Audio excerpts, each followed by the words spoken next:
Hello. Hello. हाँ भाई साहब, कैसे हैं आप? नमस्कार। अरे नमस्कार नमस्कार, मैं तो बहुत बढ़िया हूँ। आज कैसे याद किया? फिर से मकान में कोई दिक्कत हो गई क्या? अरे नहीं भैया, ख़राब कुछ नहीं हुआ है, बस ये बताना था कि रेंट आपको भेज दिया है मैंने। तो हाँ, 1 तारीख को भेज दिया था। जी जी। हाँ हाँ, वो तो मिल गया था, वो तो मिल गया था। और हाँ सर, मैं ये कहते मुझे आपका पैन कार्ड चाहिए था। Pan card? पैन कार्ड किस लिए?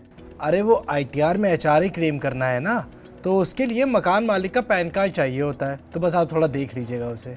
यार लेकिन मेरे पास तो कोई पैन है नहीं, मैंने बनवाया ही नहीं। नहीं है? अब मैं HRA कैसे क्लेम करूँगा? मुझे तो आपका पैन चाहिए ही होगा। देखो ऐसा है, मेरे पास कोई पैन कार्ड वैन कार्ड नहीं है, और तुम्हें ज़्यादा दिक्कत हो ना तो तुम दूसरा मकान देख लो। हेलो हेलो, ये मयंक की तरह ही लाखों नौकरी पेशा लोग जो अपना घर छोड़कर नौकरी के लिए दूसरे शहर में किराए पर रहते हैं, वो आयकर कानून के तहत किराए में दिए पैसों पर टैक्स छूट ले सकते हैं, लेकिन कुछ शर्तों के साथ। जब आप HRA क्लेम करते हैं तो कई बार मकान मालिक के पास पैन नहीं होता, तो कई बार होने के बाद भी पैन नंबर देने से मना कर देता है। मकान मालिक के पास पैन कार्ड नहीं है तो भी क्या HRA क्लेम किया जा सकता है? आइए जानते हैं। हाउस रेंट अलाउंस यानी HRA क्लेम करने की कंडीशन ये है कि आपको एम्प्लॉयर यानी अपनी कंपनी से HRA मिलना चाहिए। मतलब HRA आपकी सैलरी का हिस्सा होना चाहिए। इसके अलावा आप जिस घर में रह रहे हैं वो किराए का होना चाहिए, अपना नहीं। HRA छूट का कैलकुलेशन 3 चीजों पर निर्भर करता है। पहला, HRA के रूप में मिली वास्तविक रकम।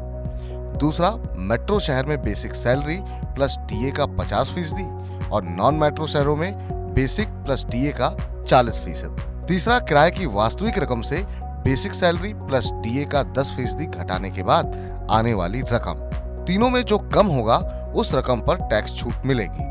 HRA की रकम को सैलरी से हुई इनकम से घटा दिया जाता है। इस तरह टैक्स बचाने में मदद मिलती है। HRA पर टैक्स छूट के लिए आपको किराए की रसीद और रेंट एग्रीमेंट अपनी कंपनी को देना होता है।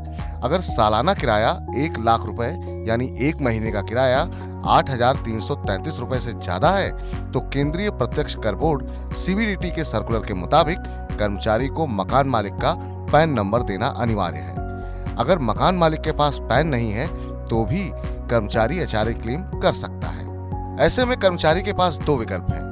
पहला ये कि उसे कंपनी में डिक्लेरेशन जमा करना होगा।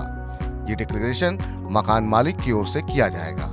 इसमें मकान मालिक का नाम, उम्र समेत अन्य डिटेल देनी होती है। साथ ही इसमें मकान मालिक पैन कार्ड नहीं होने की घोषणा करता है, जिसके बाद कंपनी इसे एक्सेप्ट करती है।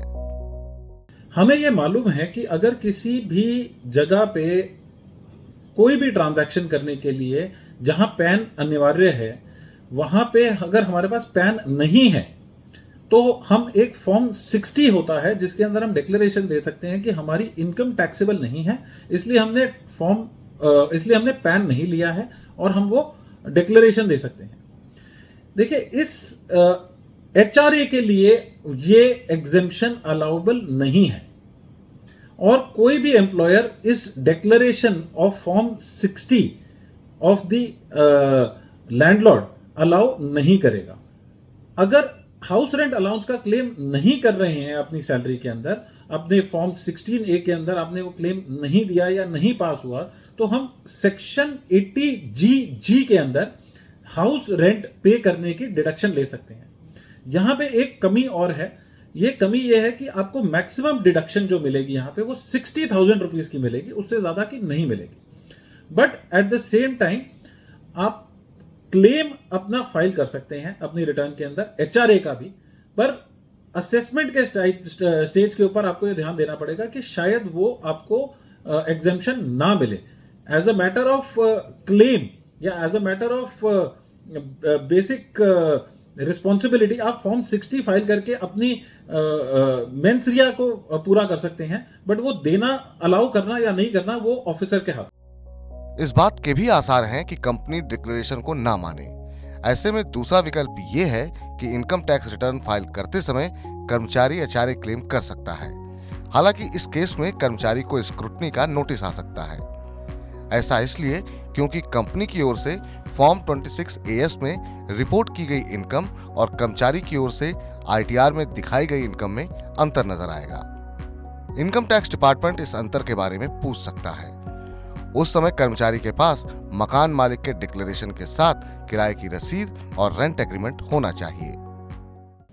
अगर हमारा rent for personal use of property, जैसे कि हम हाउस रेंट बोलते हैं, अगर वो 50,000 रुपये महीने से ज्यादा है तो हमें at the end of the year या अपना किराया नामा खत्म होने से पहले, किराया नामा खत्म होने के आखिरी महीने में हमें पूरे साल का कंसोलिडेटेड रेंट के ऊपर 5% TDS काटना है।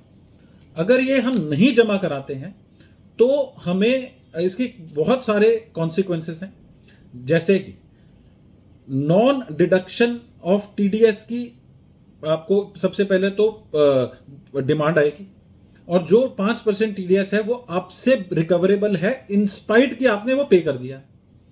सेकेंडली, उसका इंटरेस्ट आपको पे करने पड़ेगा जब तक आप वो जमा नहीं कराते हैं।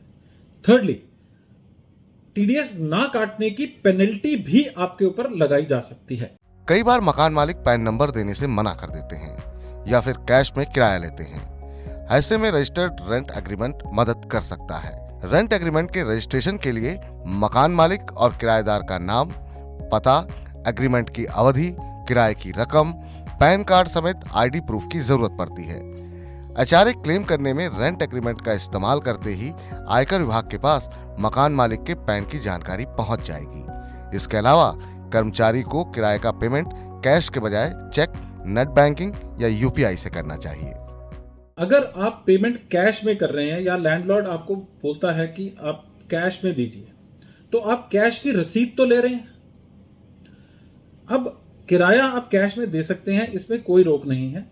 2 लाख रुपए तक की छूट दी गई है कि पूरे साल के अंदर अगर आपको कोई कैश की पेमेंट करनी है तो आप 2 लाख रुपए से नीचे कर सकते हैं। नंबर 1, आपको रसीद देनी होगी, पर क्योंकि यह किराया 1 लाख से बड़ा है तो आपको पैन देना अनिवार्य है।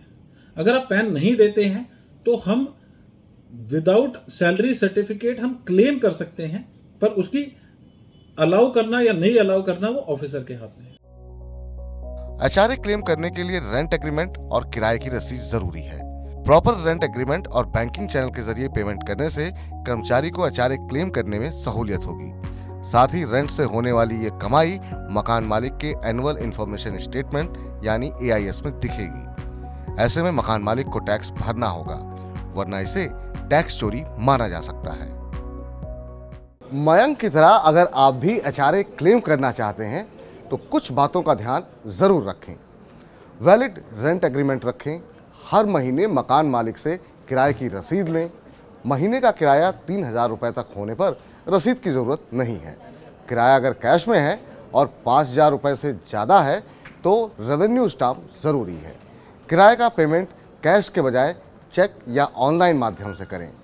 सालाना किराया 1 लाख से ज़्यादा हो तो किराए की रसीद के अलावा मकान मालिक से पैन या डिक्लेरेशन की बात करें। HRA उतना ही क्लेम करें जितना आप रेंट भरते हैं। ज़्यादा टैक्स छूट का चक्कर नोटिस को बुलावा दे सकता है।